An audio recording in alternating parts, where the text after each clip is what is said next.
꼭대기 꼭대기 꼭대기 꼭대기 TV 꼭대기 TV 시작.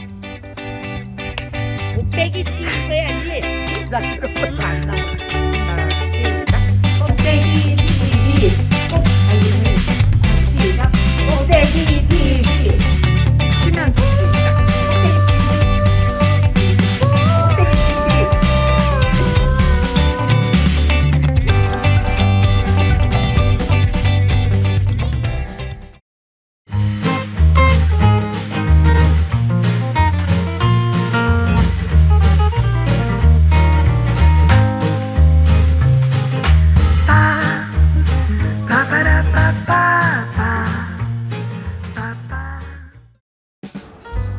안녕하세요. 꼭대기TV 꼭대기 법률 상담소 한용순입니다. 지난 시간에 법률 홈닥터 제도에 대해 소개해 드렸는데요. 이번 시간에는 법률 홈닥터 강명훈 변호사님께서 자주 묻는 질문과 많이 헷갈리시는 법률 지식에 명확히 알려주신다고 합니다. 강명훈 변호사님 안녕하세요.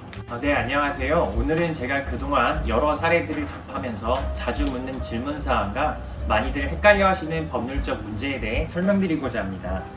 네, 어떤 분야에 가장 많은 질문을 받으셨나요? 네, 크게 두 가지가 있는데요. 하나는 상속과 유언에 관한 상담 요청이 많았고, 다른 하나는 대여금 채권에 대한 질문이 가장 많았습니다. 먼저 상속과 유언에 관한 내용을 설명드려 볼게요. 네. 우리 한용순 어머님은 혹시 상속과 증여의 차이를 아시나요? 글쎄요, 같은 말 아닌가요? 네, 많이들 그렇게 알고 계시는데요. 상속은 사망으로 재산 및 채무가 상속인에게 승계되는 것이고, 증여는 증여자, 주는 사람이 무상으로 재산을 상대방에게 준다는 의사표시를 하고, 수증자, 즉 그 재산을 받는 사람이 나 그 재산 받겠다라고 승낙함으로써 성립하는 계약을 의미합니다. 아, 그렇군요. 재산을 넘겨주는 사람이 사망 전에 줬다면 증여, 사망 후에 줬다면 상속인 거네요. 네, 간단하게 이해하면 그렇습니다. 상속을 먼저 살펴보면 누가 선순위로 상속을 받을 수 있느냐가 항상 관건이잖아요. 상속 순위는 이렇습니다. 민법상 자녀, 부모, 형제, 자매, 사천 이내의 반기혈족 순으로 그 상속 순위가 정해져 있습니다.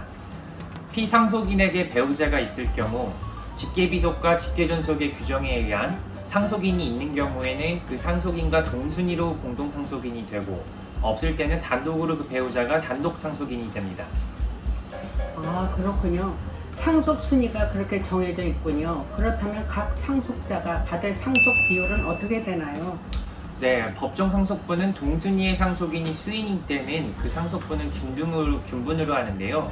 그러니까 같은 순위의 동등한 상속인들이 각각 똑같은 양의 재산을 상속받는 것을 의미합니다. 만약 피상속인의 배우자가 상속받을 경우 직계비속과 공동으로 상속하는 때에는 직계비속의 상속분의 5할을 가산하고요. 직계존속과 공동으로 상속하는 때에는 직계존속의 상속분의 5할을 가산합니다.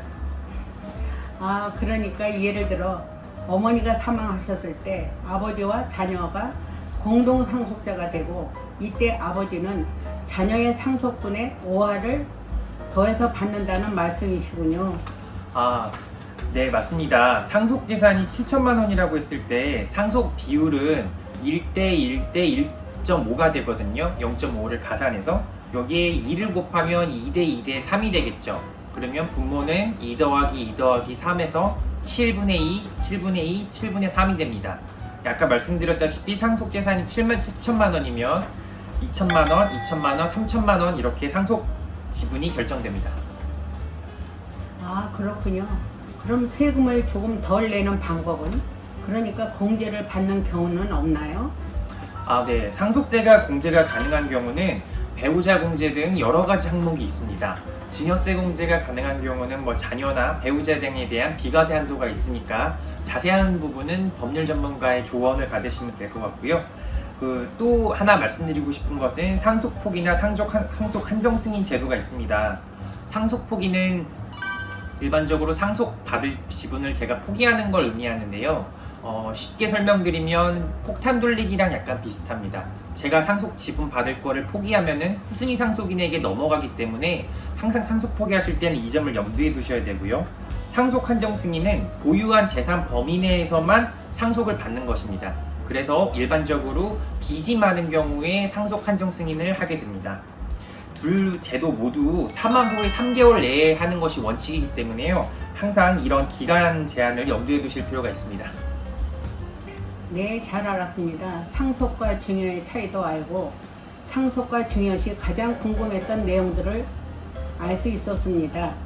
변호사님, 상속은 피상속자가 사망했을 때 진행되는 건데 그럼 내가 이 재산을 누구에게 주고 싶다라는 의사를 법적으로 명확히 표현하려면 어떻게 해야 하나요? 네, 그것을 유언이라고 하는데요. 유언은 반드시 유언자 본인의 독립한 의사에 따라 행해야하는 법률 행위입니다.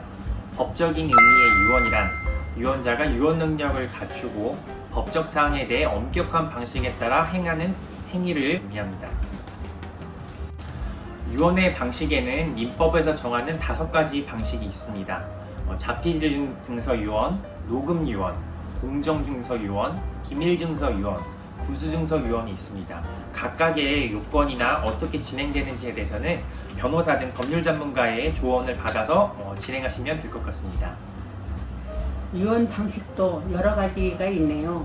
각 상황에 맞게 유언 방법을 생각해보고 미리 준비하는 것도 필요하겠네요. 네, 맞습니다. 이러한 제도들을 정확히 아시고 법률 전문가의 조언을 받으셔서 도움을 받으셨으면 좋겠습니다.